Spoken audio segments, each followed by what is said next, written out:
Hey fam, it's Jazz. And I'm Jaden. And we're coming to you live With the vibe. Come join the tribe. What tribe? J Tribe. Hey, what's good, family? What's good, family? Today we are back with another spicy topic.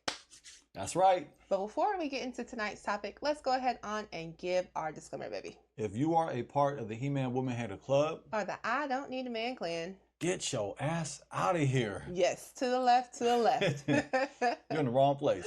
That's right. Also, if you hate accountability, this is just not going to be your show. You got to go. That's facts. Also, this is an adult show. So kids, you ain't got to go home or you ain't got to go to bed. You just should not be here. And if you a grown-ass kid, if you're 18 and older, and you still a kid, that way. That's right. So without further ado, we're going to go ahead on and get off into tonight's topic. So tonight we will be talking about Dame Dash's bankruptcy from 50 million to broke. We definitely have to deep dive on this one. Shall we begin? Yep, let's go ahead on. Screen is shared. Let's go full screen. All right, family. So just to give you a little background on this video. So this was 10 years ago where Dame Dash was on the Breakfast Club and he was encouraging the crew on the Breakfast Club to become entrepreneurs. And so, you know, this was a very powerful speech that he was giving. And so we kind of want to go back to this point and, you know, see where it started. Well, not where it started, but some of the lessons and some of the things that he was trying to tell the community, but also tell the crew on the Breakfast Club about entrepreneurship. I think we're just going to play it right here. That way my big head ain't in the way. Sounds good. All right, let's go. Word. About props, I can't. I do get my props. I'm not a mogul. I'm a tycoon. I sell oil. Don't disrespect me and say I do everything everybody else does. And I put up my own money. All these so-called moguls y'all talking about, you name one of them that put their own dough up. A boss, you're only the boss if you put up your own money. If you don't put up your own money, I don't care how much somebody gives you, you're nothing but a supervisor. It's not yours. So how much money can you get paid to not... there's no money in this world for someone to pay me so they could call me, so I can call them a boss. That's like calling somebody daddy. Whoa! Whoa. This is a legendary interview. Uh-huh. Man. For sure. And, you know, his words, his take was a pretty controversial one, too. How can a man call another man, yo, that's my boss? We don't do that. I mean, everybody at some point has to have a boss, right? No, not in Harlem. Oh, okay. Put it like this. Because you're somebody's boss. No, I'm not somebody's boss. When I was in the street, someone wasn't your boss. They gave you an opportunity. Okay. They gave you some work. You go make it, and then you bring it back. You can go buy your own work and do whatever you want. It's called consignment. So why this can't be all work? Consignment. Only for live men, not for freshmen. That's right. In the words of Notorious B.I.G. Rest in peace. Remember that song back in the day? Vaguely. Shout out, Yes. Rest in peace, Biggie Smalls. Work. This corporate America, we could be using You don't this. own it. I'm telling you. No, I'm telling you why. I'm telling you why. Question. Let me answer your question. Can you give it to your son? I give what to my son? Whatever you Shares work of this for. company? I absolutely positively can.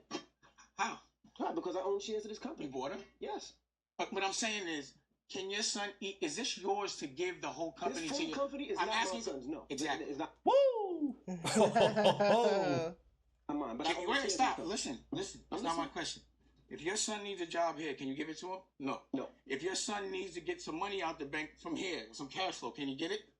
No. All right. You don't own this. But I can take Stop. the money from here to invest in No, myself. it's not yours. I'm not going to fight for something I don't own. Men don't do that. I don't fight for other niggas. I fight for me. I'm not a doer. I'm not going to build somebody else's company and then take shares so my son can go like. But I'm not. No, listen. What I'm saying. But what about Oh, man. He going in. Yeah, no, Dame definitely went all the way in on this interview. Please, family, check it out if you haven't seen it. It was a good interview. This was the interview he did 10 years ago. He recently did a new interview with the Breakfast Club, and feel free to check that one out as well. But yeah, very, very, he definitely had a strong stance on his belief in being a boss. And, many of us find that to be very like, something to look to strive to, because like, a lot of people want to be a boss, right? A lot of people don't want to have a boss. But then, obviously there's another side who's like, well, having a job, creates stability. Having a job, can give you cash flow so that you can, invest in other things. So, obviously there's two sides, and but Dame is very, very passionate in being a boss, and he was letting the guys know on the Breakfast Club crew that basically you're an employee. Yes, that was some great edutainment. It was. That He was interview entertaining. doesn't get old. That interview. That's a fact. Whenever you're bored, or whenever I'm bored, I can just watch that interview. Right? Nah, for real. Dame Dash is like must-see TV. Yes. He knows how to go viral. He knows how he just knows how to go viral. He knows how to be who you want to watch. Everyone wants to hear his take, so he's excellent. He's mastered that. That's for sure. Absolutely. Yes, yes. Well, how do we go from him speaking about, being a boss, him putting up his own money, him owning his own businesses, owning his own things, to filing for bankruptcy recently? Let's go ahead on and dig into an article which kind of breaks down, how did we get here and how did this happen? This article is from celebritynetworth.com. Dame Dash net worth negative 25 million. Last updated September 17, 2025. What is Dame Dash's net worth? Make sure we all Gucci. I see that I'm blocking some of the words. Sorry about that, family. Let's see if I can shift it over. Let me go off screen because I'm in the way. Let's go ahead and see if I can just shift it to the side. No. So what we can do, there's always a way. There's always a way, family. We can shrink the words or we can just move the screen. I'll go ahead and just move the screen. I'm gonna go ahead and scroll up to the top again. Bam. Let's shift the screen.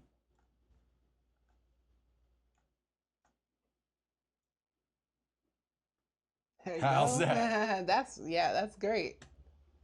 Fam, there's always a way. Yes, yes. What is Dame Dash's net worth? Let's go. Let's go. Dame Dash is an American record producer, entrepreneur, and music executive who has a net worth of negative 25 million.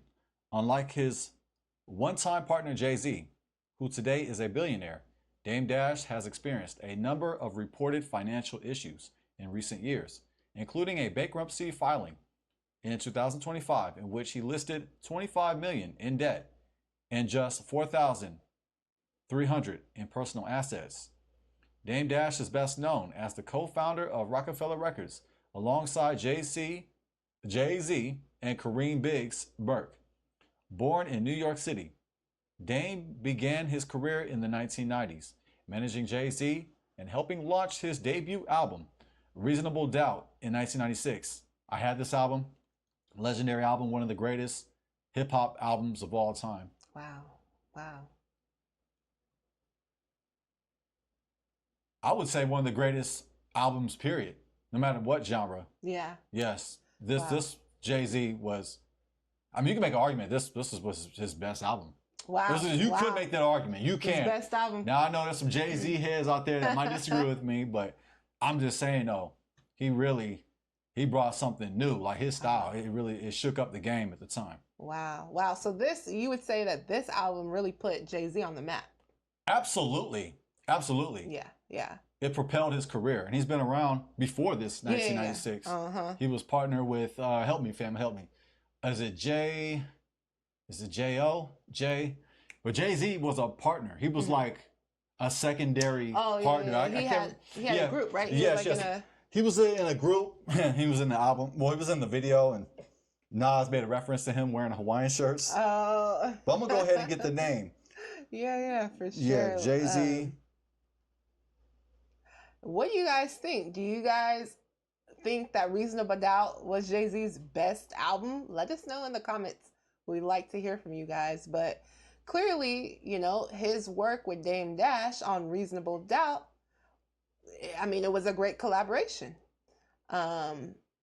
Jazzo. Jazzo. Okay. Yes. Jay-Z. Yeah. Jay-Z can be briefly heard on several of Jazz-O's early recordings in the late 1980s and early 1990s. Wow. Yeah, including HP Gets Busy, The Originators, and Hawaiian Sophie. Oh. And that's what I was making reference to. Well, that's what Nas was making reference to Oh, yeah. when he was talking about Ether. Oh, The song Ether. yeah. I know about Ether. You don't want to. You don't want no one to say you got ethered. Yes, that song became a term. Yeah. It Yes, did. but just for some context, Dame Dash was a part of this. Yeah. Where it says managing Jay-Z and helping launch his debut album, Reasonable Doubt, in 1996. Roc-A-Fella quickly became one of the most influential hip-hop labels of its era, signing artists like Kanye West, Wow. Ye, Cameron, and Beanie Siegel. Beyond music, Dash expanded the brand into fashion through Roc-A-Wear. I had so much Roc-A-Wear when I was in middle school. Let me tell you. I had Roc-A-Wear back in the day, and I'm sure you did too. But Dame Dash was a part of that. He expanded the brand into fashion through Roc-A-Wear, which was later sold for hundreds of millions, and pursued film projects, including Paid in Full and State Property. They used to always play this on BET, Paid in Full. Oh, yeah. Despite his early success, Dash's relationship with Jay-Z soured, leading to the dissolution of their partnership in the mid-2000s. While Jay-Z went on to build a business empire, Dash struggled with financial setbacks and legal disputes. He attempted ventures in film, fashion, art, and streaming, but many failed to match his earlier achievements. Over the years, he faced lawsuits, tax problems, foreclosure, and child support battles, which damaged his reputation as a mogul. Still, Dash remains a polarizing figure in hip-hop culture, remembered as both a visionary who helped shape the golden era of rap, business, and a cautionary tale about the volatility of fame and fortune, financial problems. In 2014, Dash was ordered to pay Linda Williams, the mother of his son, Boogie, $50,000 for causing her to be prosecuted on harassment charges in 2009. In August 2015, it was reported that Damon owed $4.14 million in back taxes to the state of New York. Wow. During his divorce proceedings from Rachel Roy, Damon revealed to a judge that he owed $2 million in back taxes and was in the midst of foreclosure on 2 New York apartments. He was also being sued by several NYC law firms and various other creditors for lack of payment. His Chevy Tahoe has been repossessed after he could not keep up with the $700 monthly payments. Dash was forced to vacate his $9 million Tribeca, New York home, which was later sold in foreclosure for $5.5 million. In September 2019, Dash petitioned a court to end his child support payments to Roy. During the original divorce proceedings, he agreed to pay Roy $6,000 per month in child support that would extend beyond when their 2 daughters turned 18. In the court filing, Damon claimed that in 2018, he earned a total of $56,000, while Rachel supposedly earned more than $500,000. In March 2019, Dash was ordered to pay Rachel Roy $341,991 and $25,000 for attorney fees. Dang. In March 2019, Dash was ordered to pay Rachel Roy. I already read that. Come on. I'll see if y'all was listening. In November 2019, Dash was arrested for failing to pay $400,000 in child support. Dang. He reportedly paid more than $1 million to be released. Later that month, Damon filed legal documents claiming he was broke again and could not afford to pay a $2,400 personal debt. This time, he claims his only source of income was his own business, which was making zero profit. He further revealed that he received $2 million from producer Lee Daniels as part of a lawsuit settlement, but the money was garnished by creditors. And down the stretch we come. In January 2024, Damon was back in court once again to seek a reduction in his child support obligations. According to his filing, he only made a total of $5,140 in the previous year and, at most, could only afford a monthly support payment of $430. 2025 bankruptcy filing. In September 2025, Dash formally filed for Chapter 7 bankruptcy in Florida. Highlighter. Chapter 7 bankruptcy. Yes. Declaring that he was more than $25 million in debt and had only about $4,350 in personal assets in his name. To his name. The filing detailed massive unpaid tax liabilities across multiple states. Significant, help me please. How you say that? Arrears? Good enough for ghetto, good enough for me. Arrears in child and spousal support and millions owed for lawsuit judgments. Here's how the bankruptcy petition broke down his debts. Breakdown of Dame Dash's $125 million debt. Taxes, negative $19 million total. IRS, federal, about $8.7 million. New York State, about $9.65 million. Los Angeles County, California, about $5.8 million.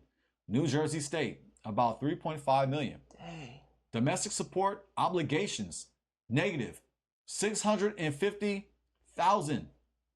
Plus, ex-wife Rachel Roy, spousal and child support arrears. Because that hurts you right in the rear. It does. that would hurt your rear. It hurts your rear, that's for sure. Cindy Morales, child support, mother of son Lucky. Linda Williams, child support, mother of son Boogie. NYC Department of Social Services, about $487,000 tied to support enforcement. Legal judgments and lawsuits, negative $5 million. Filmmaker Josh Weber, about $4.8 million for 2 judgments. Dear Frank, film disputes and defamation case. Photographer Monique Bunn, $30,000 defamation damages. Author Edwina Brooks, $78,000 from Mafietta copyright case. Attorney Christopher Brown, not to be confused with Chris Brown, the singer. Yeah. $100,000 in unpaid fees. Other unsecured debts, negative $5.5 million.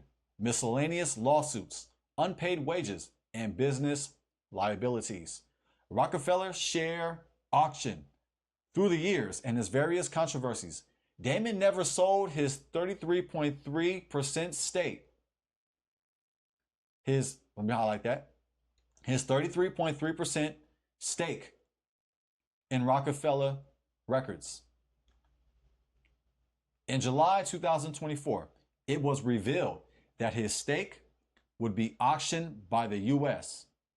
Marshal Service to satisfy an $800,000 civil judgment related to a copyright and defamation case won by a film director in 2022.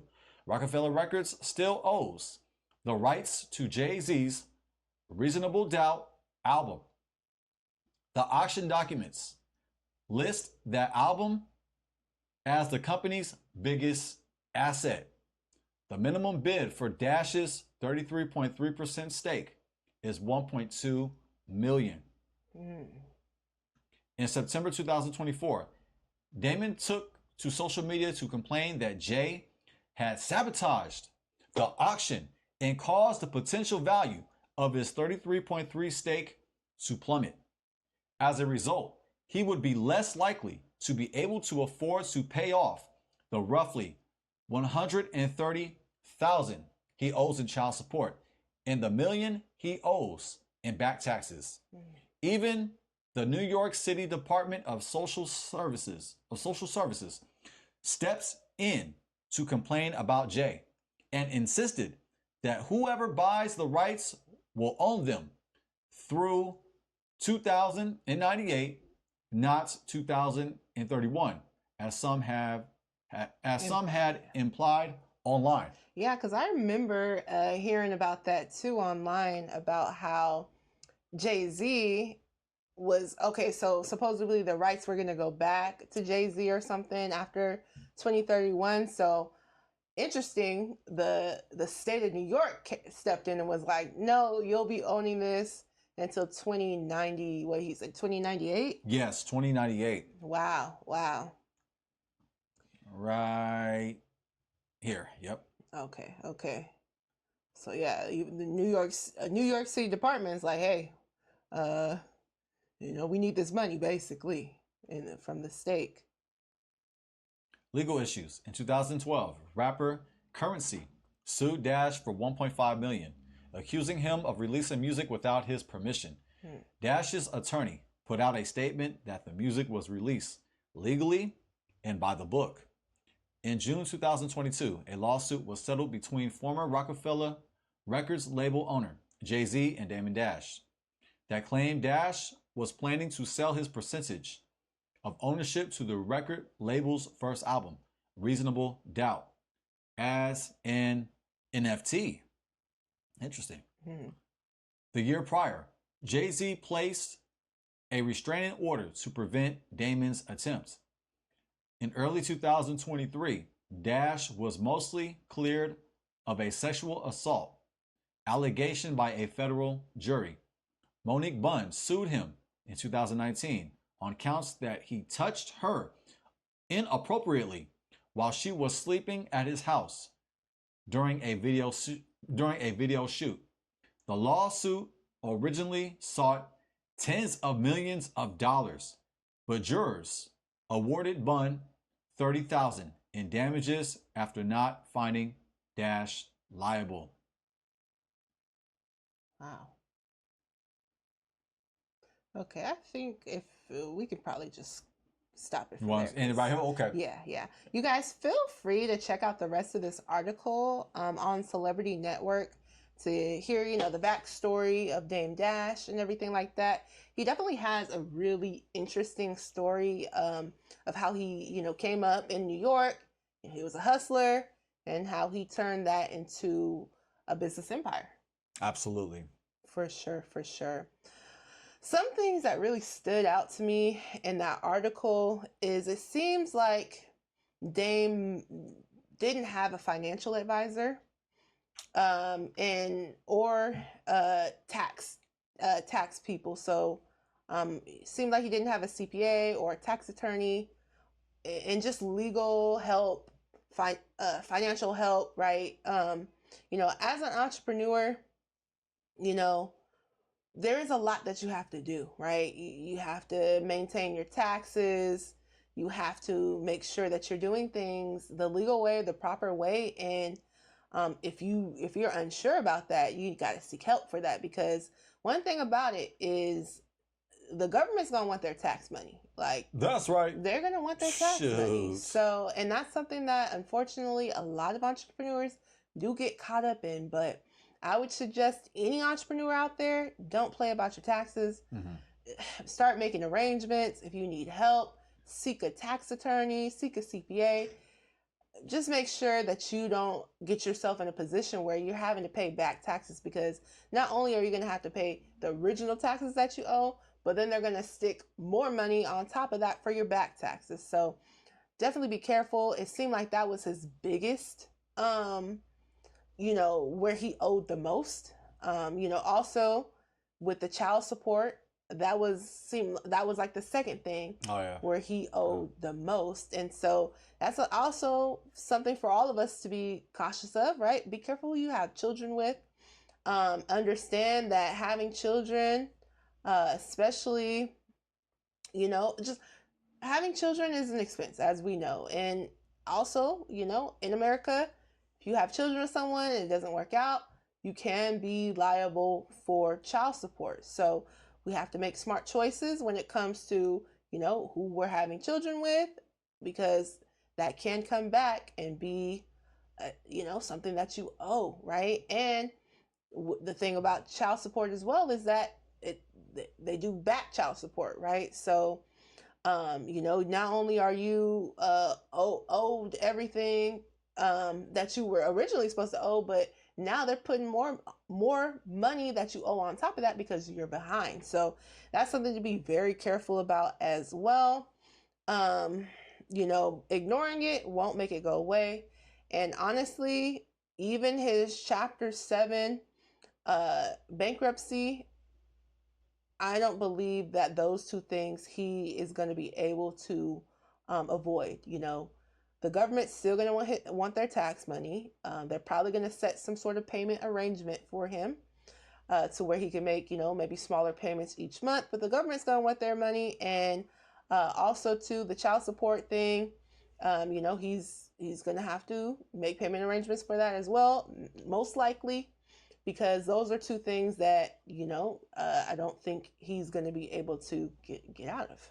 I'm going to have to stop you right there. Yes. Family, it's time to donate. My wife just gave so much gems. Oh, thank Free you. Free game. Do the right thing. Fill it up with cash. Yes. Food stamps. Money orders, EBT. We take it all. We're just playing, family. We're just playing. We're just playing, family. Unless you're going to do it. Unless you're going to do it. That was a lot of game you just gave him. Oh, thank you. That was beautiful. Thank you. Yeah, me and my husband, we are entrepreneurs ourselves. And so we definitely understand some of this. We love the boss mentality, and we're going to definitely dig more into this, but let's go ahead on and get into our next video. So unfortunately, it looks like Cameron and Dame Dash have fallen out, and it's become public.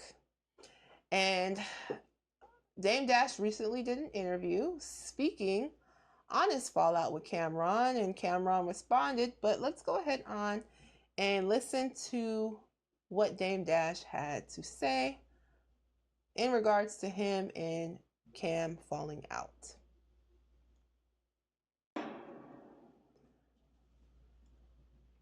We're gonna go ahead on and start that. Let's start that at 2:13. 2:13. There we go. I still might be in the way, so I'm just gonna play it like this, just so everybody can see it. Yeah. That's the way it looks. Like you kind of intentionally f***ed up the relationship at Roc-A-Fella, and now that you've done this, now that you're Rico Suave, now that you're Cameo, now that you're messing with people's that is not the way real gangsters move. It's no women, it's no kids, or unless the woman's trying to get at you, but that's the last thing you ever want to do. He's the type of guy that would probably sell, allegedly, because he might sue me now. I don't know what kind of guy he is. But if he did also, he'd probably sell drugs to a pregnant woman. We don't do shit like that. There's honor in the way you fight. It's not just win. You got to win honorably. That's how Harlem want to win. We want to win honorably. If you got out of jail because you broke the rules and told, that's not honorably. if you stab your fucking brother in the back that's done nothing to you, pause, but help you, that's not honorable. That's not what is lower class. Like the fact that you would touch and go, not touch, but try to get at my family on any level. Now you're a derelict. You're a lowlife. That's a lowlife thing to do. And I don't think anyone around you, because you, like, British is a good dude. All the guys in Dipset are good dudes. Most, as much as I see. No one's perfect. But they kind of have some degree of honor to Harlem, to a certain code. He broke all Harlem codes to me. He has a lot of nerve saying Jermaine from Harlem, and he acting like he's not from Harlem. He knows better. So how did he steal Old Boy? I'm confused. Because Kanye left the beat up on at the studio. It was, he walked in and was playing, and Kanye wasn't there. So he laid a verse and put it out before Kanye even knew. So Kanye didn't give him that beat. He stole it. So imagine if I left the beat up on the studio board and I go to the store and somebody runs in, lays a verse, and then goes and puts it out without telling that person. That's stealing. There's no deal. I never said baseline was for everybody just take what they want and walk out. It's like the more I'm looking at it, I'm like, this was like, he probably thought he was punking me or something. Because it's like, you don't disrespect the man's house that looked out for you like that. You just don't. So I was at fault. It was Cam. I should have got him out of there. Pause. Man, Whew. that's a heavy claim right there. That is. So, Dame is claiming that Cameron stole the song "Oh Boy." That was a huge hit. It sure was. Huge hit. And I didn't know Kanye West made that beat. I had no clue. I That did was not know before Kanye West was known as a rapper, as a mainstream artist, hip hop artist, Mhm. or in regards to being a rapper. That's what he was doing, beats, but he was more like behind the scenes. He was earlier in his career. But I didn't know he made that beat. As many times as we slapped that song, I don't remember even hearing that he made the beat. Yeah. But yeah, dang, this is news that is new to me. I didn't know that it's alleged Yeah. that Cameron stole "Oh Boy." Yeah. And as we heard, Dame Dash basically saying, he's breaking, Harlem code. He's moving grimy, basically. So yeah, it's kind of wild how it's come to this, because they did have a relationship. Cameron was with Roc-A-Fella. And it's crazy to see where it's gone. And so, Remember they was on Fox News man, going up against Bill O'Reilly? Y'all remember that? Cameron, you mad? Yeah, that was a classic episode on Fox News. Yeah. Wow. Wow. Well, it's definitely. Yeah, they went from being on the same side to now going against each other. Yeah. Man. Well, Cameron has some things to say about their fallout as well. And so we're going to go ahead on and dig into that video as well. 22:35. Okay. I'm going to blow this up because I'm not going to be in the way. Yo, listen, man. This nigga, yo, every week, I ain't taking my glass. Every week, this nigga saying some shit about me. Dame, I love you, bro. I love you, man. All right, listen. This started with Dame Dash mad at me or whatever, and I love Dame. I don't have a problem. Because look, let's go to how we got here. I didn't promote the movie and all that. Dame calls me one day and be like, yo, me and 50 going back and forth. I see you seen him. How you gonna let him pat you on the pockets like that? He pat you in the pockets. I said, Dave, you crazy, man. He said, yo, me and him going back and forth. You mind if I mention that? I said, nah, go ahead.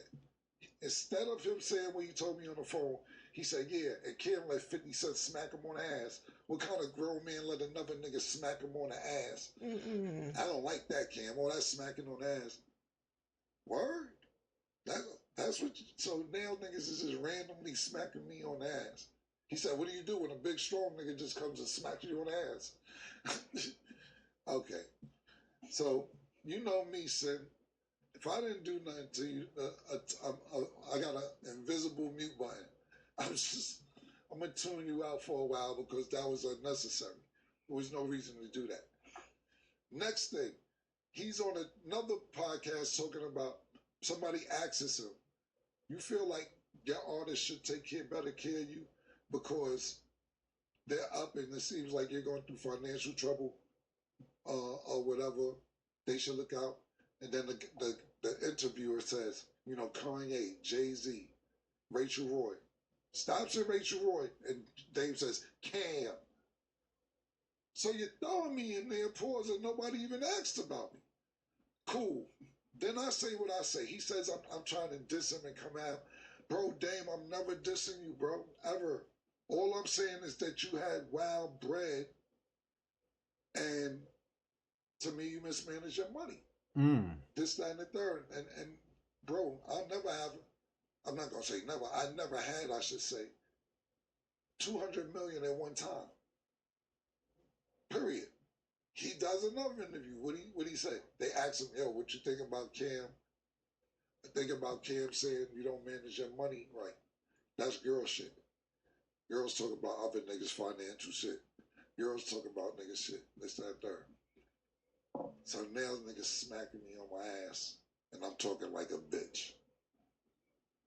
Go ahead, what you guys listening? Go ahead, You're spinning, brother. Why didn't you promote the movie? I'm getting to that. Word to blood. I'm gonna get. Okay. I'm laying out why Dave is even saying this shit, because if all this didn't happen, the movie came out years ago.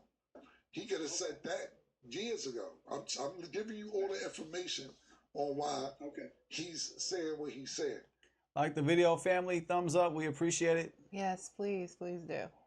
So he's like, yo, Cam talking like a girl, da da da da. So now I'm talking like a bitch, and I'm letting niggas smack me on the ass. shit, wow, you know what the niggas say? He said, Cam ducking me right now, though. It's all good. This what he do. Are you? This what he do. I'll see him in like 2 years. And I said, that nigga know me because that's about the right time that I'll see him in about 2 years. If he wants to see me then. But this is what I'm talking about. He's beefing. You know, I don't want to spend the rest of my life mad. You know what I'm saying? And you can tell niggas who's not happy. And I'm not saying Dame isn't happy. He got his ranch, he got his family, or whatever. But I know Dame. Dame could be this happy, but I know the happy he want to be. I know the $100, $200 million happy Dame want to be. I know that nigga. I would say he's satisfied, pause. Happy? Dame, I don't want no problems with you. I'm not beef with you, whatever. Now let's get to what Sid said. Let's do it. All right. This what niggas want to do? This what niggas want to do? Bet. Let's go with Honor Up. Let's start there. Dame got a movie called Honor Up. He's shooting it on 125th and 12th Avenue. We'll go ahead on and just jump to 3157. 3157. Perfect. And Dame done great movies. I don't like Honor Up. I'm being honest with you. Shout out to Daniel Murder Mook. Y'all my name Smoke this all that. I don't like the movie. I don't like it. That's why I ain't promote it. You know why I ain't promote it? Because I was in Dame house. I seen it 900 times. He did mad edits on the movie. Mad edits. It's a shit, man. Yo, me and Doug in there. Shout out to Shug. The nigga Flow Money. Shout out to Flow Money. He from Harlem. Flow Money's a cop. He's locking somebody up in the shit. Then when they get to jail, he's a prisoner in the jail. Yo, what the fuck? The fuck, bro? Must have been an oversight. Man, definitely. Promote it. I'm saving you by not promoting it. Shit was nasty. You my man. I ain't gonna let you go outside like that. All them other niggas who let you go outside like that, they ain't your man. I just had this convo with the nigga Murder, and because Murder, and I'm not saying guarantee that, but Murder got some fire. I'm talking about bars. Murder got some, his songs is ridiculous. He like this crazy. I said, Murder. So, this is on Revolt's channel. Feel free. Cam did several videos, speaking on him and Dame Dash. He had other people on speaking of, their relationships with Dame Dash and how they also fell out with Dame Dash, for one reason or another. So feel free to check it out. We can't go over it all right here. Yeah, we'll be here till the cows go home, whatever that means. Exactly. But, just to summarize it, clearly Dame was upset with Cameron for not promoting the video, for not promoting the movie. Cameron was actually in the movie, but against his will, in a sense, from what Cam is saying, that him and his girlfriend at the time, when they came to support, Dame Dash was like, come join in on the movie. And from what Cam was saying, basically he didn't have a script, nothing. Everything was just off the top. You know what I'm saying? So basically what Cam was saying was, hey, I don't want to promote the movie because I felt like the movie, wasn't up to par, right? Also, too, in some of his other videos, he was just talking about how, he was trying to help Dame out. Dame Dash, in the interview that we saw earlier with Dame Dash, Dame was saying, don't mess with the kids or whatever. Well, according to Cam, he was saying he was trying to help the son out, the oldest son, because the son allegedly came to Cam asking for help, some financial help. And so basically Cam was like, I can help you, get you a job, set you up. And so, Damon's had beef with Cam about that as well. And now it looks like Dame Dash is suing Cam for defamation, which is interesting because he has been getting sued for defamation as well. Yeah. But we're going to go ahead on and get into this lawsuit. Another beautiful breakdown. Oh, By the way, family, you know what time it is. That was off the top of the dome, no script. That was Thank you, baby. beautiful. Thank you. Surgical. All right, so let's get to the next source. This one right here? Yes. Okay. Dame Dash launches massive defamation lawsuit against Cameron. I hate to see this. Yeah, it's crazy. It's crazy how they was really cool, and now it comes to this point right now where it's coming down to a lawsuit, and they're making content going against each other. Yeah. Even though it seems like Cameron it seems like he's not trying to make things worse. Yeah. He seemed like he's just trying to tell his side of the story. Seems like he don't really want to. Like, yeah, he said, he loves worse. Yeah. It seems like he does have love for him. Mm-hmm. But I mean, hey, we gotta look into it, family. Yeah. Dame Dash and Cameron have been beefing for years, with most of the claims in his defamation lawsuit relating to business moves. Dame Dash is in quite the financial bind these days, and it looks like he wants to secure some cash out of his beef with Cameron. According to Ahmed the Ears on Twitter, he launched a defamation lawsuit against Cam for $300 million for making allegedly false and bad faith claims about his businesses. $300 million. Wow.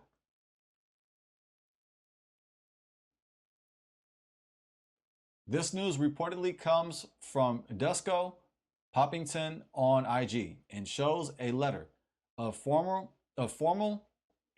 demand from the legal representatives of plaintiffs Dame Dash, his partner Raquel Horn, and the Dash Group. Also, the letter included a specific breakdown of alleged examples of these defamation: unjust enrichment, business disparagement, tortious, good enough for ghetto, good enough for me, Yep. tortious interference,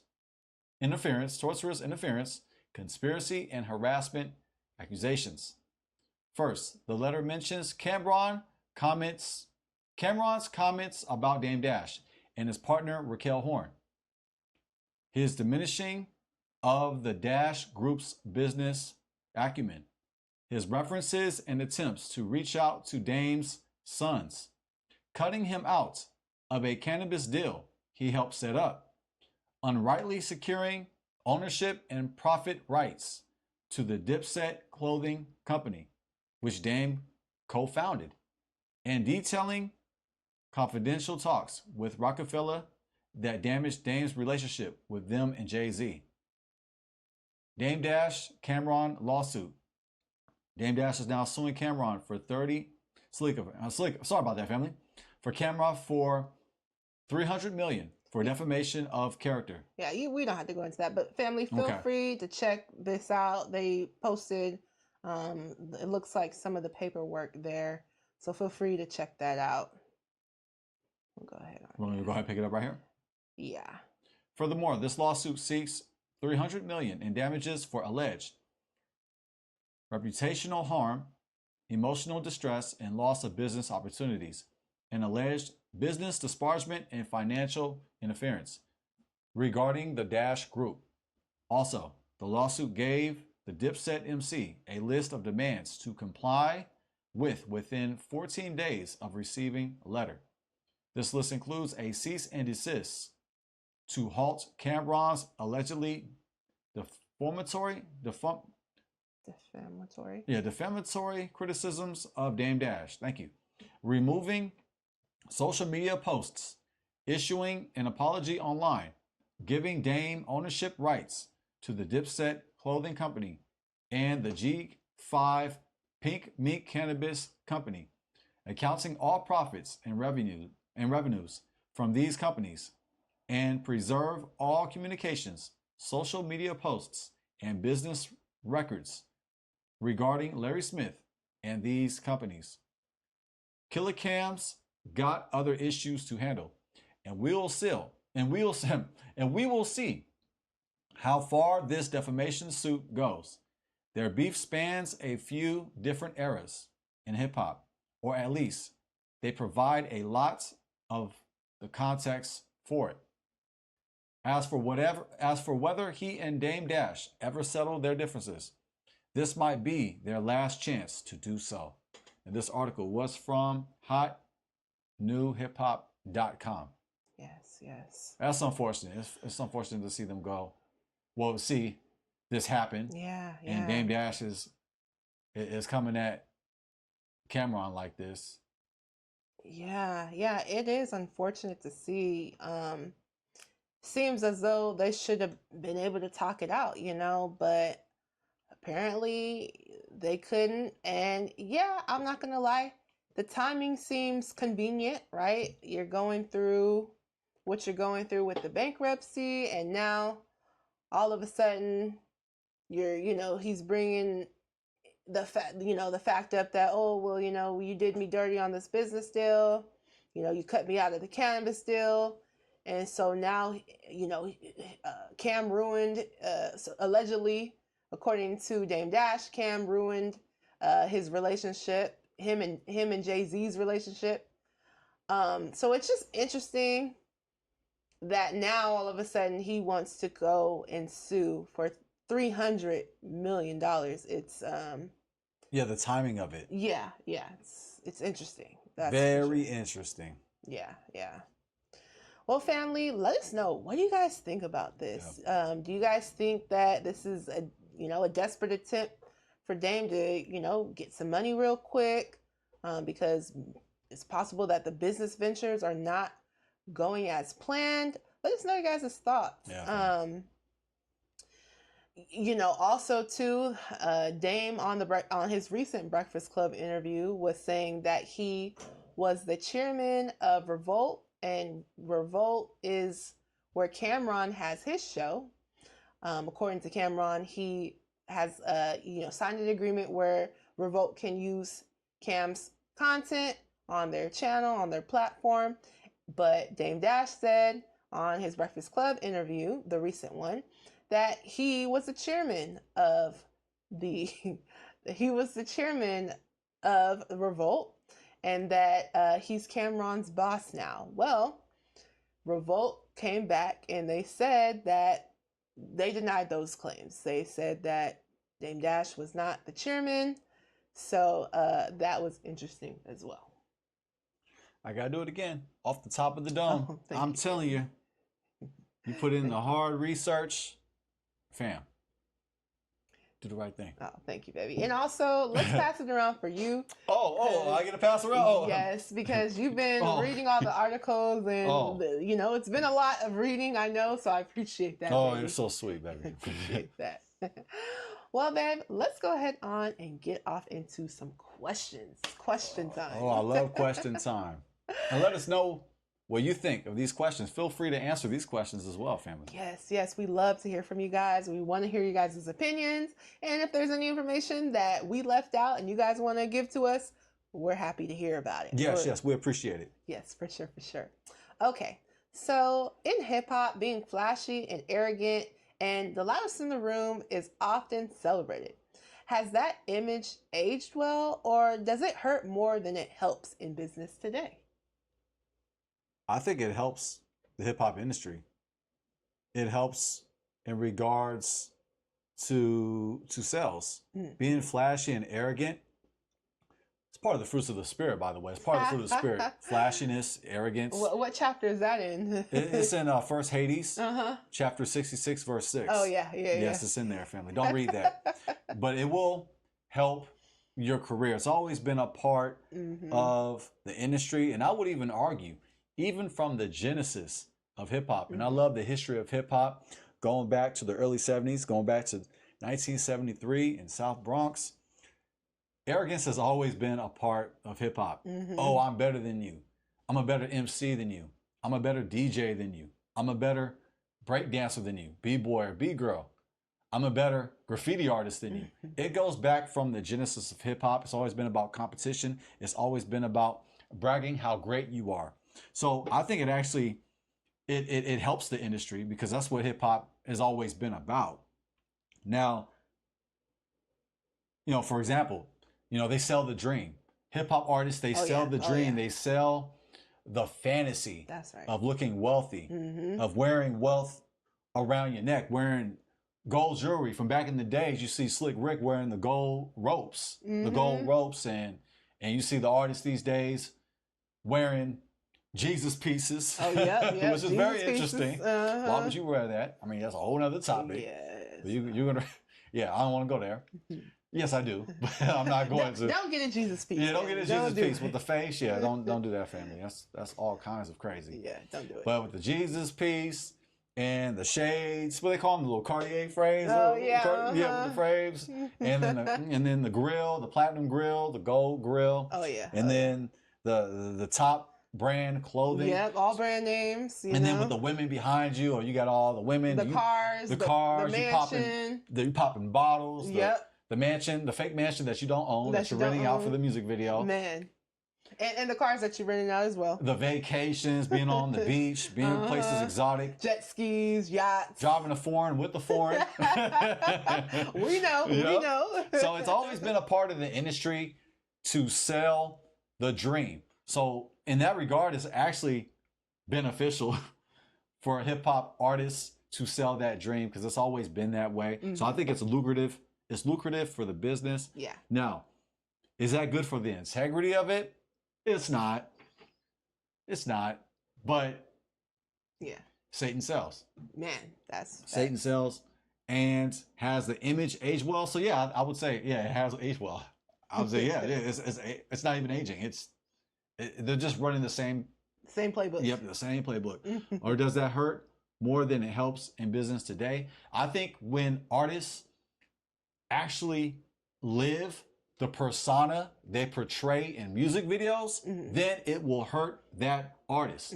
But if you're an artist and you participate with the music industry and the things that you got to do with, promoting how pretend rich you are. And not every artist does that, but a lot of them do that. Majority. But if you do that for the video, but behind the scenes, you are a diligent business man or woman, then you know the difference between, okay, I'm just doing business. Yeah.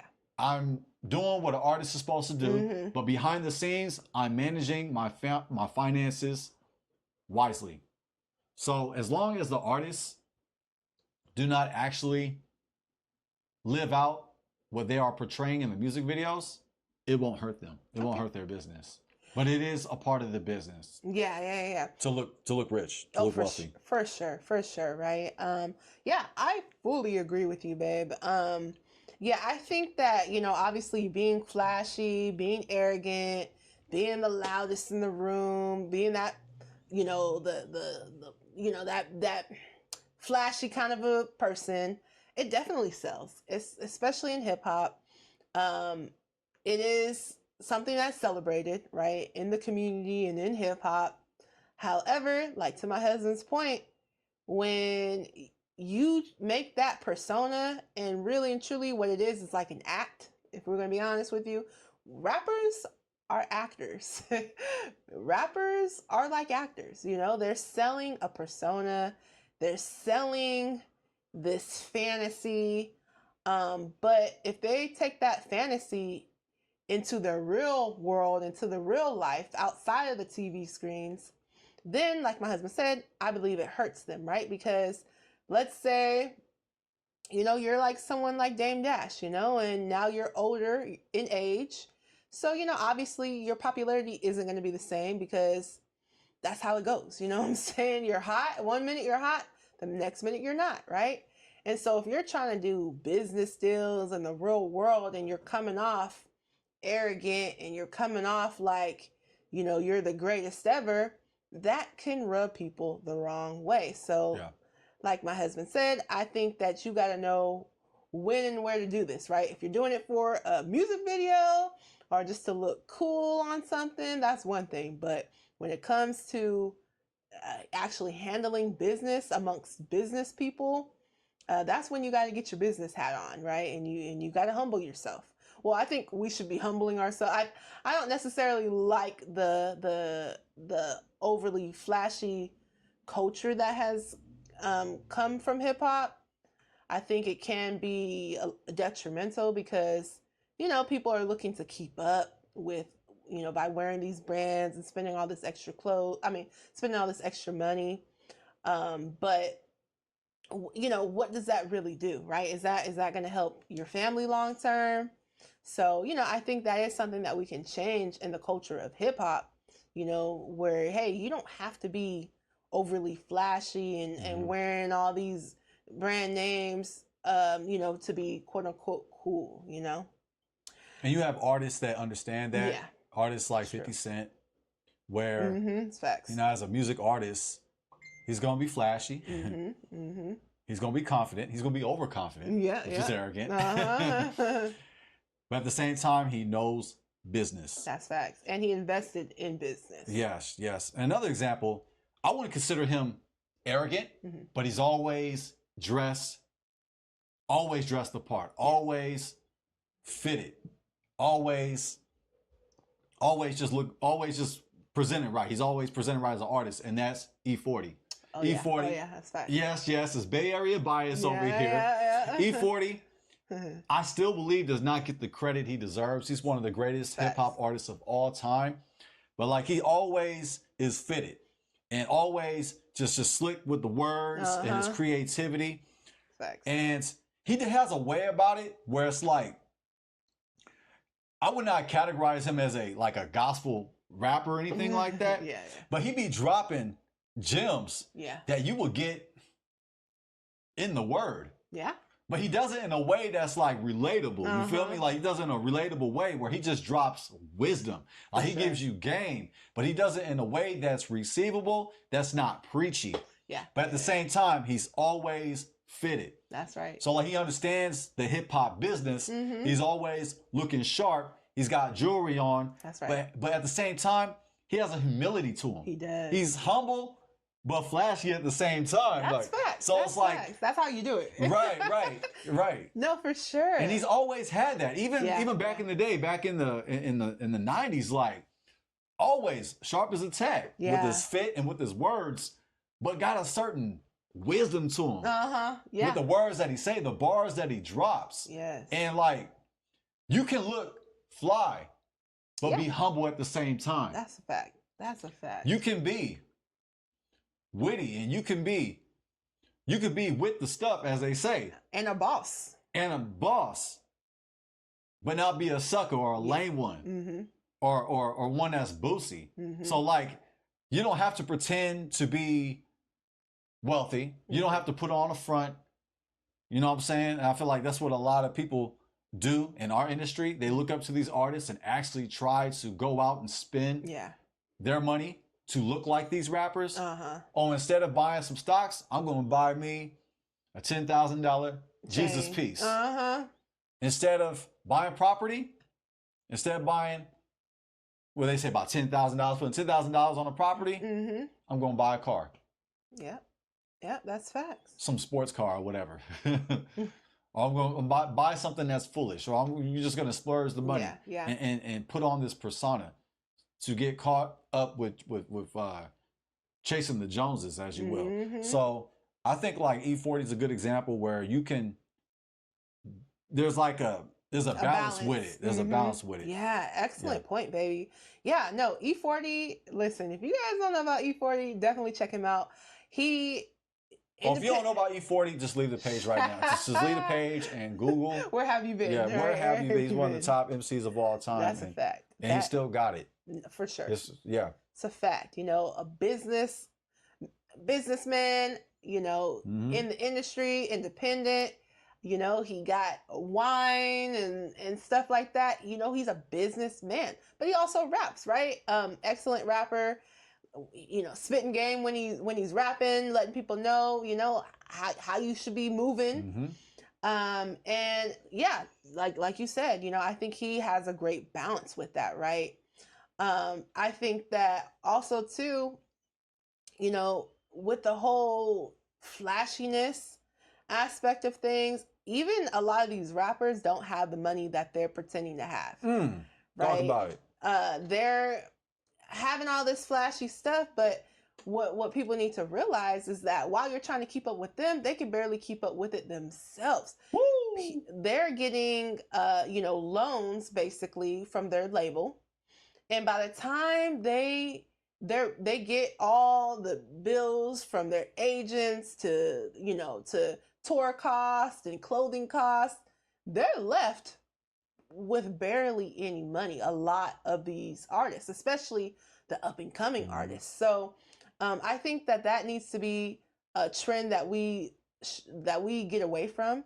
There's nothing wrong with looking good, right? I think we should all strive to look good, right? I think we should, but you don't have to spend more than you can afford to look good, right? You can look good and not be spending, your whole paycheck, okay?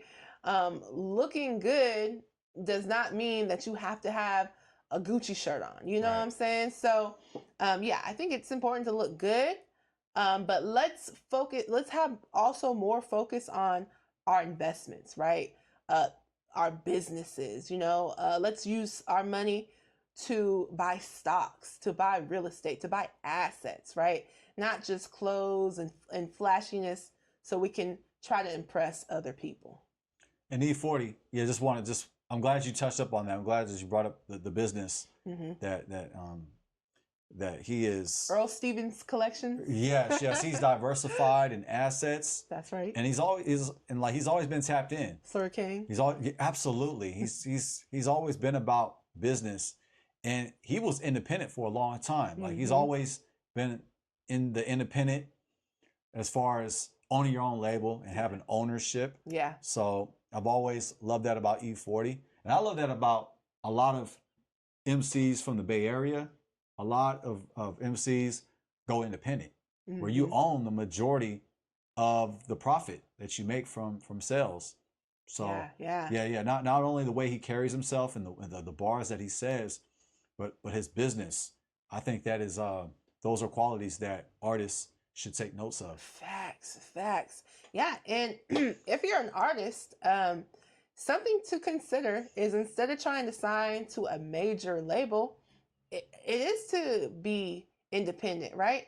You can still make a lot of money from from your home city. You know what I'm saying? Like the Bay, like say you're from the Bay Area, you know what I'm saying? If the Bay Area gets behind you, you can still make a lot of money because Oh yeah. us in the Bay, our artists, we support our artists. Yeah. You know what I'm saying? So that is another way that you can make it. You know what I'm saying? You don't always have to sign to a major label. Absolutely. Great point. Yeah, because there's many in the Bay where it's like they don't even listen to mainstream like that. They might hear a song or two here and there, you feel me? But you listen to the artists that are in the Bay, and there's a lot of diehard supporters in the Bay. So I'm sure it's like that throughout the country. Yeah, But the Bay really set the trend when it comes to going independent. That's facts. And that's being a boss. That's right. All right, I do have another question for you, Dame. Let's get it. Dame once said, being broke is the price of investing in your dreams. Do you agree with that mindset, or is it just an excuse for poor money management?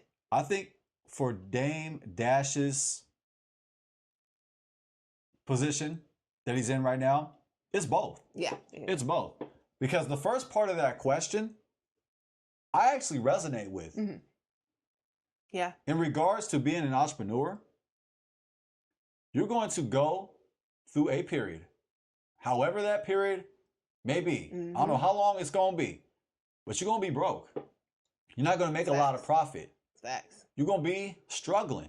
Facts. That's the cost to be a boss. I hate cliches, but I'm going to go ahead and use I hate them, family.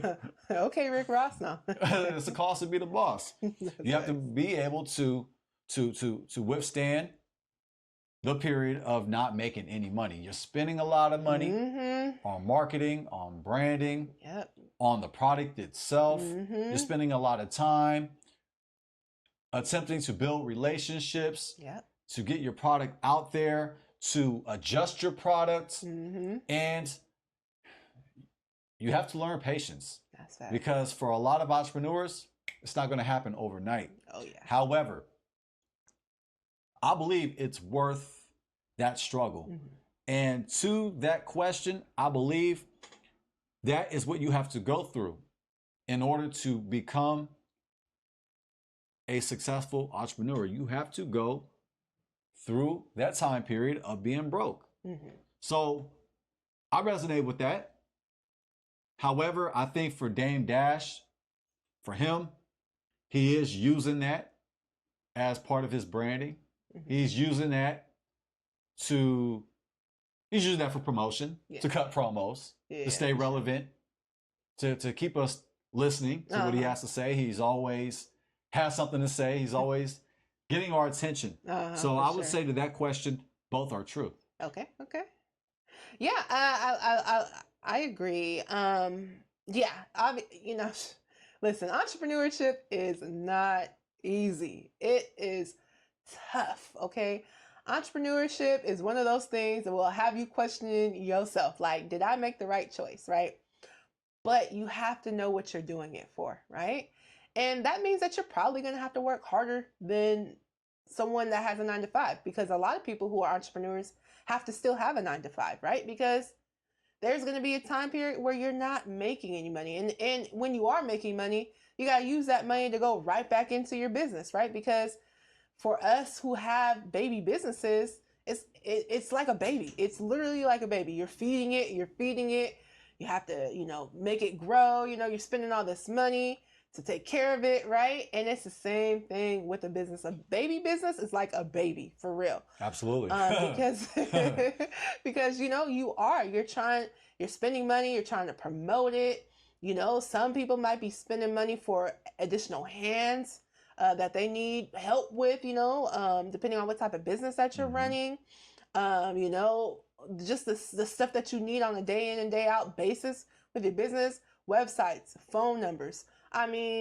Insurance, the list goes on. There's a lot of expenses that come along with running a business. So yes, And majority of people who start businesses, when they start them, they are broke, right? But to your point, for Dame, Dame has made millions, in the industry. And so now it's kind of like, well, okay, we get it. You're a lot of your money is going back into your business. That's great. But we should still see some fruits from that, right? Like, you shouldn't just be broke and, here you are all these years later. That looks like money mismanagement. That doesn't necessarily just look like, okay, well, I've just been investing, for all these years and I'm still broke. That looks like money mismanagement, and, yes, I know that Dame wants to put on the persona that, he doesn't make any wrong moves and that, he's just this big boss. But, I think, and maybe hopefully one day he'll admit it and say, hey, maybe there were certain things that I didn't quite do the way that I should have done them.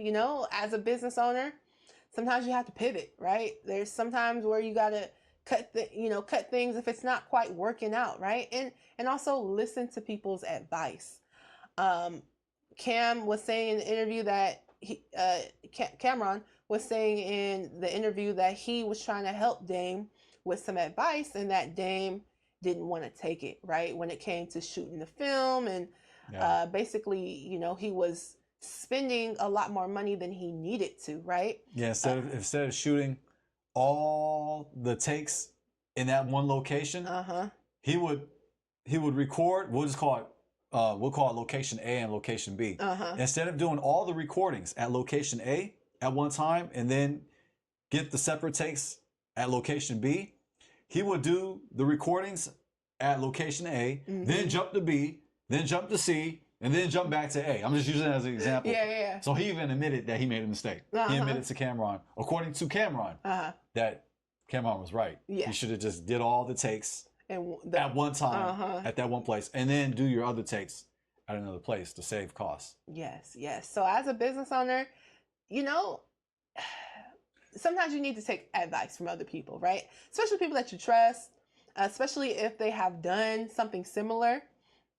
It's nothing wrong with hearing them out and taking their advice, because listen, when we're business owners, we're very protective of our business, right? Sometimes we might not want to hear other people's opinion, but sometimes that opinion is helpful, right? Yeah.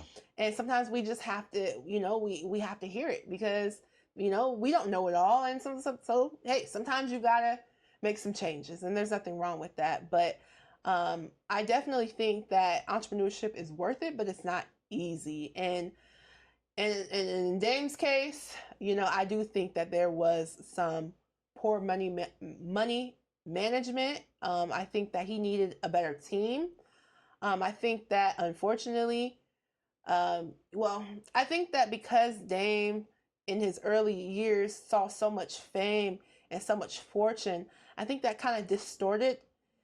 I think sometimes when you start off and you take off really fast, I think sometimes that can distort your reality, because it took off and he was making all this money. I think he thought that it was always supposed to be like that, no matter what business he started, no matter what happened. And that's not always the case, right? Sometimes certain things will work out and other things won't work out, right? So I think that because he had that mindset that it worked out and it just took off that one time, I think he thought that that's the same thing that would happen with every business. And so he wasn't worrying about managing the money that he already was making. And I think he wasn't necessarily worried about having a team that could help him with some of these decision-making things. And so because I think, when he was working with Jay-Z and when they had Roc-A-Fella, that, he didn't have maybe this big team behind him. So he felt maybe I never need a big team behind me. But as your money grows, you need to start looking for a team of people who know more than you do. It's okay to not know it all, but you want to preserve your money, right? You have to have defense, right? When it comes to your finances, you have to have defense. And so you have to put money aside, right? You're making money, you got to put some of it aside so that you can put it into stocks, something that will help grow the money that's not as risky. And then you can allocate some of your money towards the things that you want to be more risky in, like starting a new business or whatever the case may be. So I do think that Dame did have some poor money mismanagement. I think because he didn't necessarily, maybe didn't really want a team behind him, or maybe he just, it seemed like he had a hard time taking advice from other people. So I think that's part of what got him in the position that he's in right now. Well said. Well said. Thank you, babe. Okay. Let's see. I see you got a list of questions I too. know. I'm not gonna get through all of our Yeah, questions. because the cows would come home. We get through all of them. That's a fact. Okay. So I have another question. So how much does personality really matter in business? Can arrogance kill deals faster than bad business decisions? I would say yes. Personality does matter. Now, I think there's ways to get around that. I think that if you have a team around you that's able to do the things that you don't want to do, like communicate with other business partners and things like that. If you have somebody that's able to do what you don't want to do, and that's the communication part, I think you can hide that. Because I'm personally thinking about some businesses that do that, where they're the owner. I don't want to expose them. They are the owner, and their personality sucks. It completely sucks. However, they hire people to deal with the communication part. So the owner themselves don't have to do any speaking. They hire other people to do that. And that's smart on that owner because they can continue to be an a-hole and play golf and do whatever they want to do, or whatever they do with their money. So I think if you have a team around you, you can get away with that. Now, I don't know. I mean, Elon Musk is very polarizing. Either you love him or you don't love him. Now, would Elon Musk be somebody to you that is like, would he be somebody that can rub people the wrong way? Yeah. Would he be somebody, let me look at the question. Would he be somebody that can be considered arrogant? Would you consider him arrogant? Would you consider him to be somebody?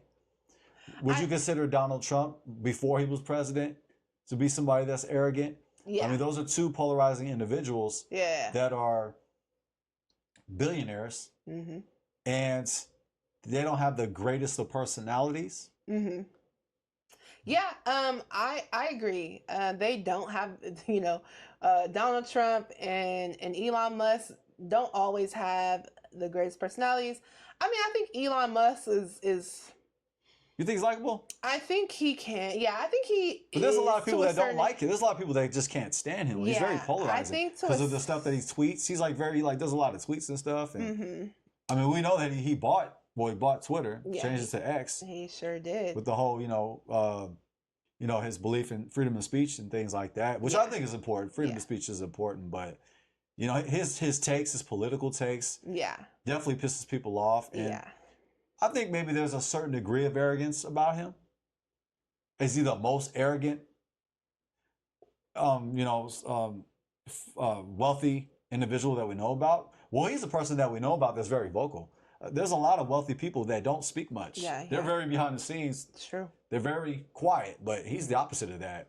So in a way, that could be taken as arrogance, because he's always giving his opinion on something. So in a way, it's like, I think you can get away with being arrogant or being vocal, but if you have the people around you, you have a system around you, you can get away with it. Yeah, I think that I think where Elon Musk went wrong is when he started getting into politics. Before the politics, people really liked Elon Musk. I mean, in every community, black community, white community, people liked Elon Musk. They thought he was cool. He was on Saturday Night Live. He was talking about, Bitcoin and cryptocurrencies. So before he got into politics, I think a lot of people liked him. After once he got into politics, that's when things started to shift. And you see now he's out of politics again, because he started seeing, that's not, if you're a business owner, hey, you might not want to go into politics. That can surely hurt your reputation. And same with Trump, right? Because we know how polar politics can be, right? But yeah, do these men have a certain arrogance to them? For sure. And you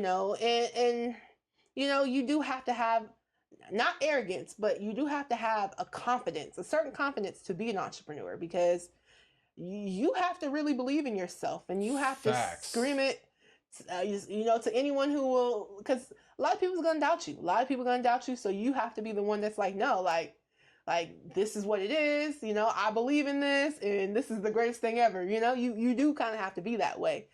So you have to have a confidence, not arrogance, but you should have confidence, right? And so yeah, but do I think these men have arrogance to them? For sure. So yeah, to your point, babe, yeah, definitely there's arrogance there. I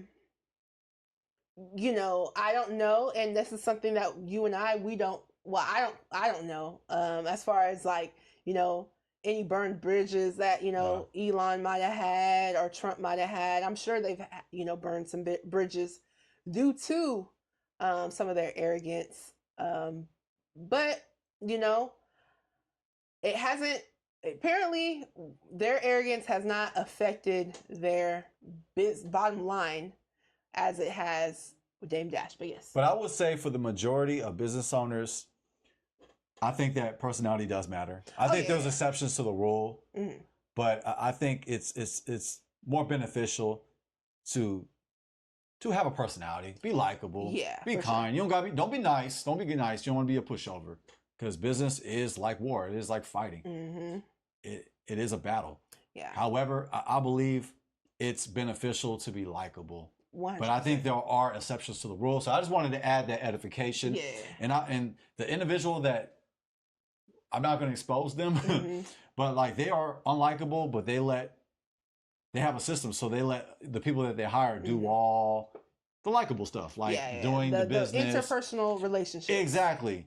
But even with that said, their business could go further if they actually had a personality. Yeah, it's facts. Yeah, no, to your point. Because 100%. Some people, they just don't want to do business with you. Okay. Not because it's business, it's personal. It's personal. And then you hear the saying, it's not personal, it's business. Well, what will kill deals is when you make it personal. It's like, look, it's not even business, it's personal. I don't like you. I don't want to do business with you. Because doing business with somebody, it is a partnership. It is.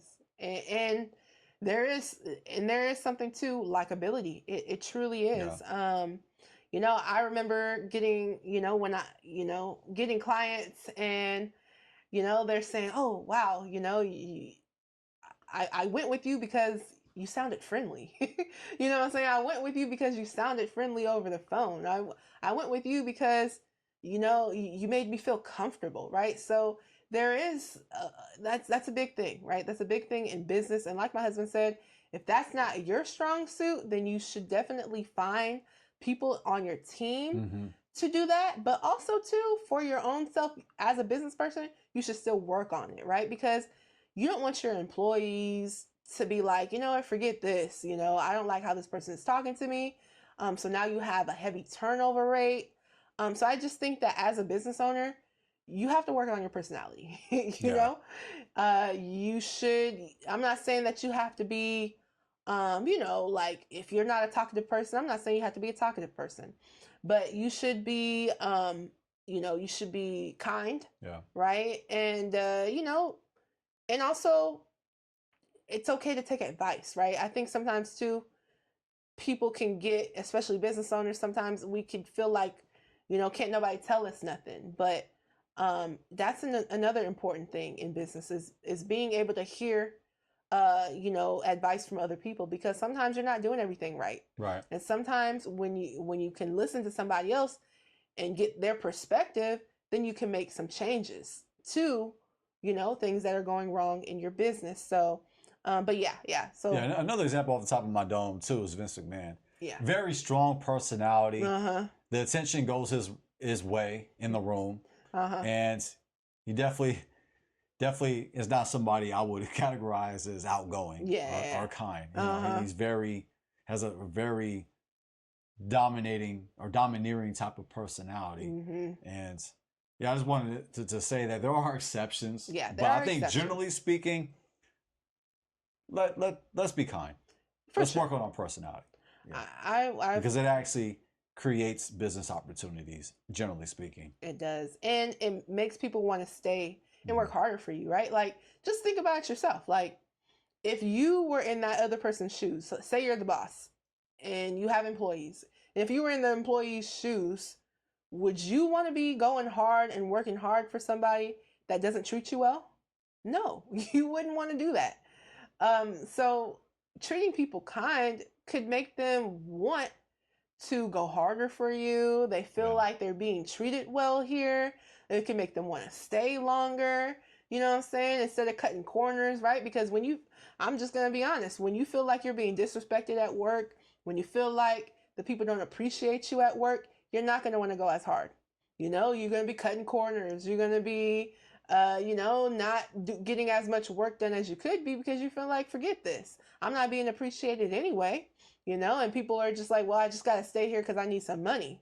But you don't want your employees to be like, I'm just staying here because I need some money right now. And as soon as I can find something else, I'm up out of here. You know what I'm saying? You want people who work for you to be like, I love it here and I don't ever want to leave. That literally, you want people that's going to be ride or die for your company. And when they're out and about around other people, they're telling people, hey, you should come work for this company, or hey, you should come buy products from this company. That's what you want your employees to do. You don't want your employees to be like, oh, no, don't go there. No. Oh, yeah. Yep. It's already bad. Yeah.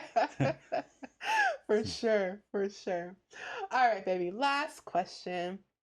What can young entrepreneurs today learn from Dame Dash's rise and fall? Work on building relationships and keeping relationships.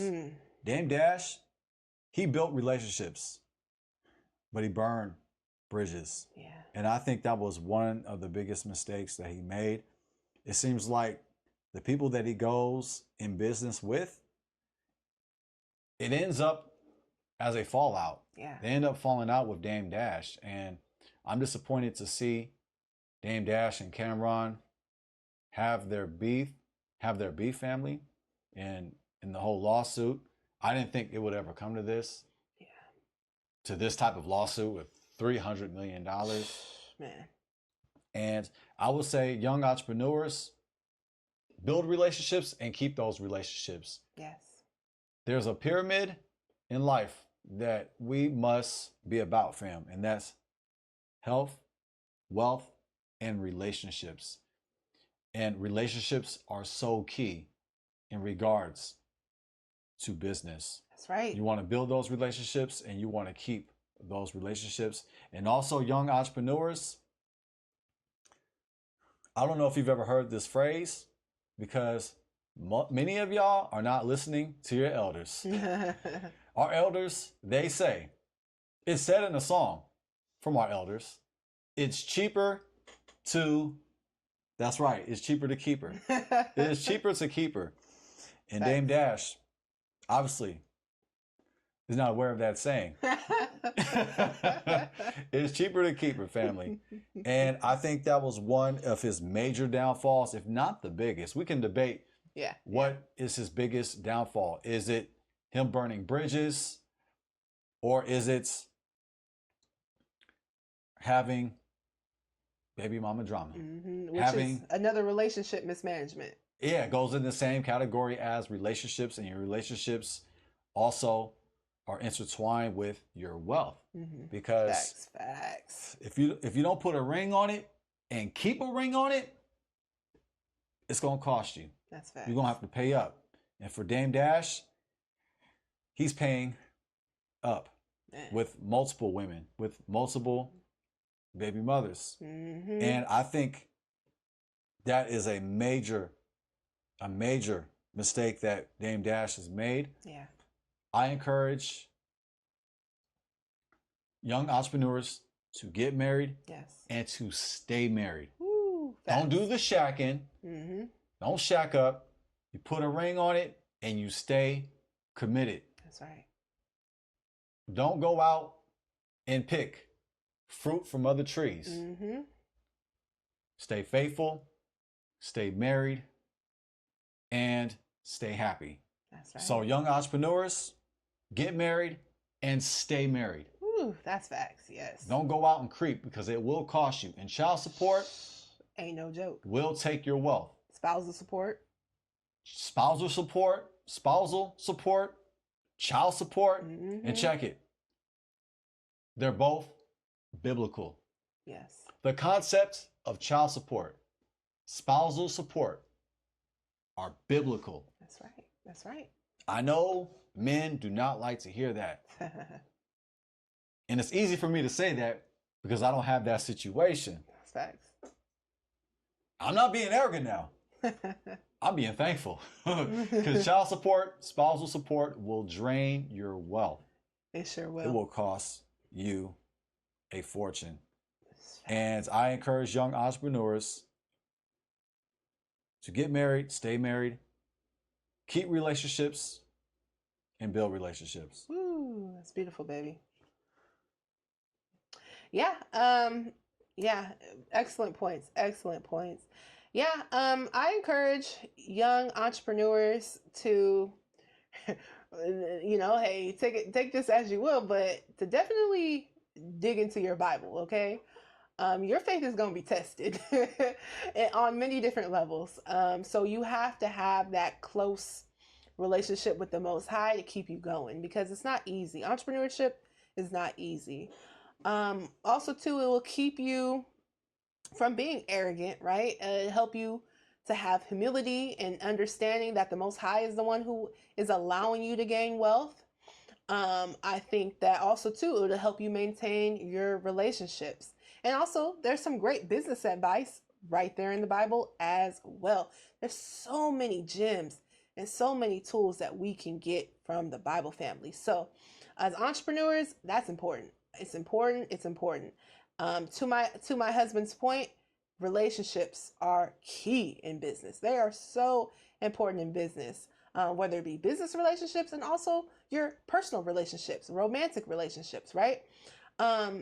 Like my husband said, I think entrepreneurs should get married, right? Marriage is a business. Marriage is a business. That's a fact. I definitely think young entrepreneurs should get married, right?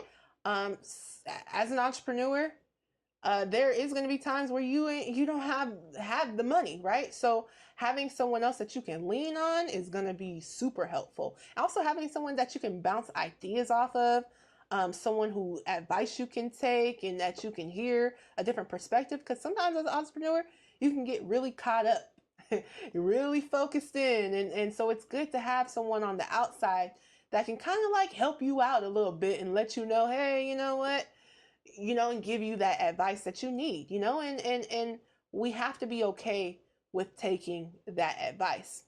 Another thing too is that, some of us entrepreneurs, when we start off the business, it might take right off, and you might be bringing in money that you ain't never seen before, right? And you might be thinking that it's always going to be like that. Well, that's not always the case. Sometimes, you have slow season, a rainy season, right? And you can also learn about that in the Bible, right? There's times of abundance, but then there's times of famine, right? And so you have to put money that you're making in your business. Some of it you have to set aside for those rainy days, for those days where business is not booming. I know that we might think that it's always going to be like this, but sometimes it's not. So it's important to set some money aside to diversify your income, not just everything into this one idea that you have, because that's how, that's very risky. It's very risky to put everything you have into one idea because you don't know which one is going to work out. As it says in the Bible, you need to be investing in multiple things because you don't know which one is going to work out. So overall, I say, hey, dig into your Bible 100%. You're going to need it. It's been a valuable tool for me as I'm running my business, and for me and my husband, and it's been a blessing to have my husband here with me, and for us to have each other. We bounce ideas off of each other all the time. It's great to have a second pair of eyes, right? And like my husband said, you know, it feels good to be able to build something with somebody, right? It feels Yes. good to be able to build, you know, in your marriage, and to see how far you've come. And when you get yourself caught up into this lifestyle that they promote to our community of baby mamas, baby daddies, having, you know, just sleeping with as many people as possible, you're missing out on not only being able to just build with somebody and having like a true like person that's gonna be, you guys are gonna be holding each other down, and like, you know, someone that you can really share and the benefits of all that you guys have put work into to build. You're missing out on that. And not only are you missing out on that, now you know, with this, you know, if you're sleeping around, you could possibly get diseases. Obviously, you could possibly have children. Now, you know, you might be having to do child support, and we know that child support is a wealth drainer. You know, if you can't keep your marriage together, spousal support is a wealth drainer. Yep. And so now you're not only affecting, not only is this affecting your finances, but now this is affecting your relationships, right? It could strain your relationships with your children. It could strain your relationships with the other people that's around you. I know people who, unfortunately, you know, they didn't necessarily pick the best person to have children with. So that's important too. Make sure you don't have to rush into it. Make sure that you're picking the right person, right? Someone who, you know, truly cares for you. I would suggest, you know, if you're making some money right now as a young entrepreneur, don't necessarily don't put your money, don't let the money that you're getting be the first thing that you put forward in your relationship with anybody, right? Because people will prey on you. So it's important that you build, you know, a relationship that's not based on how much money you have, right? My personal opinion, I mean, some people might find this interesting, but as long as you can, hold off on letting them know how much money you're making, like for real. Just try to keep it just based on, like, you know, do you guys have similar values? You know, do you guys get along? Is this person, you know, a kind person? Is this person a person that believes in the Bible and believes in biblical principles, right? So those should be the things that you're looking for, that you're looking after. Don't let your money be the first thing that you're throwing at, you know, somebody, or making it seem like, you know, you're a baller, because you're going to be attracting the wrong people when you do that. So don't do that, I would say. But, you know, if you're somebody who doesn't have money yet, that's great, because now you can see if they're really willing to hold you down during, you know, the tough times, right? And if they're willing to hold you down during the tough times, then of course, why wouldn't you want to share in those good times with them when you know how long they've been holding you down for? So yes, as my husband said, get married. Make sure that you maintain good relationships with people.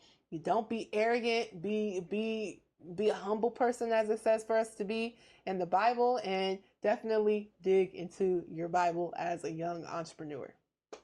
Yes, family, and spend your money wisely. Yes. You can have nice things for sure, but just don't go overboard with it. That's right. Yes. Diversify. Like you mentioned, defense is part of wealth building. That's right. Yes. Yeah, making the wealth, but protecting the wealth. That's right. They're both important. That's right. So yeah, we can learn a lot from Dame Dash. It's facts. It's facts. Mm-hmm. But hopefully, you know, I hope the best for him. Me too. Yeah. Also for Cameron, I hope they work things out. Yeah. I hope it doesn't continue. But I mean, hey. Yeah. No, I hope It's not looking like it's that way, like with a big lawsuit. But you know, hey. Yeah, yeah, for sure, for sure. But yeah, we definitely, family, can learn a lot from this. 100%, 100%. Well, family, let us know your guys' thoughts on this episode. What do you guys think about the Dame Dash situation? We'd love to hear from you guys. Yes, family. And we have to say, we love you. Yes, family, we love you. Please remember to like, share, comment, and subscribe. We appreciate it, fam. Thank you. Yes, we do. And until next time, it's Jazz. And I'm Jaden. Peace. Peace.